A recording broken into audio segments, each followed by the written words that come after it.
Hello, I'm Claire. I'm a third year performance design and film costume student at Arts University Bournemouth, and I designed Story of the Spirits, The Trail at Corfe Castle.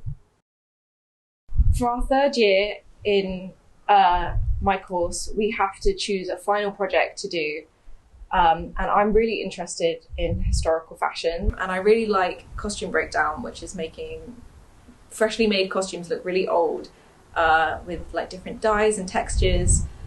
And I wanted to find a project that would do all of that, and I looked at sort of like ghost stories and then happened to find this National Trust property with so much history, and sort of came up with the idea from there. Corfe Castle just has so much history. It's got like 1,000 years, and it dates back to Anglo-Saxons, and they've got the Civil War and Tudor periods where the castle was renovated. So there's so many different time periods to choose from, and I didn't choose from them, I did all of them. But that's why I wanted to do this place. And it's so close to campus and so accessible to me.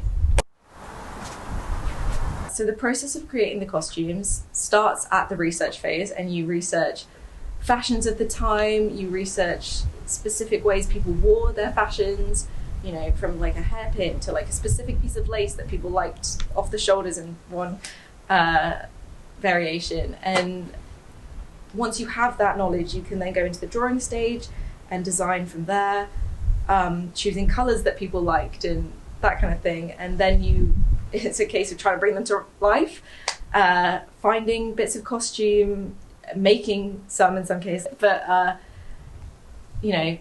embroidery as well. We did some of that on some of the costumes, and I had a fantastic artist make the boots of Edward the Martyr.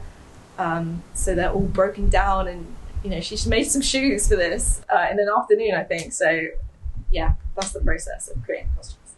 My favourite part has to be the drawing, because I love having all of that research and then being like, oh, I like this colour, and I've got this portrait of this one historical figure, and I can use colours that they actually wore.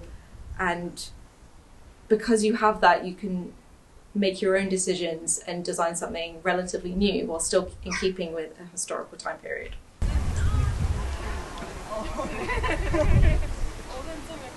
The most challenging part of the project was definitely organising the team. I had fantastic collaborators. Everyone is so on it and so talented, and they're all fellow AUB students.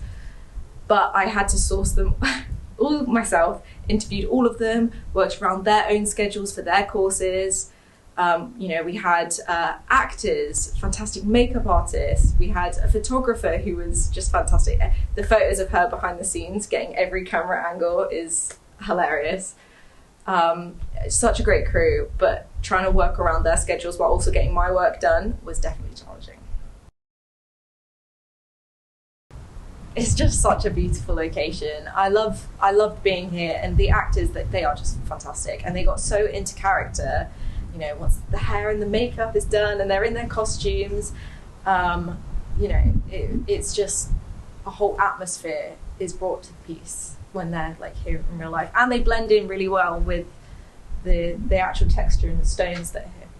We did consider the idea of doing it in a studio, but after like viewing it for the first time, it's such a different atmosphere here.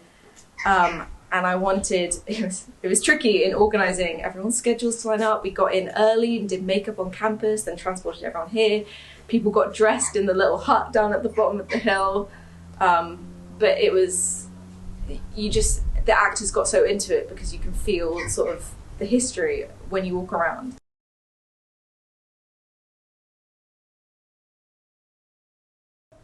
So I really wanted it to be an interactive experience. I wanted everyone to be able to enjoy themselves, whether it's like reading the history of it, or for children going around with their little teddy bears, because there's a teddy bear zip wire.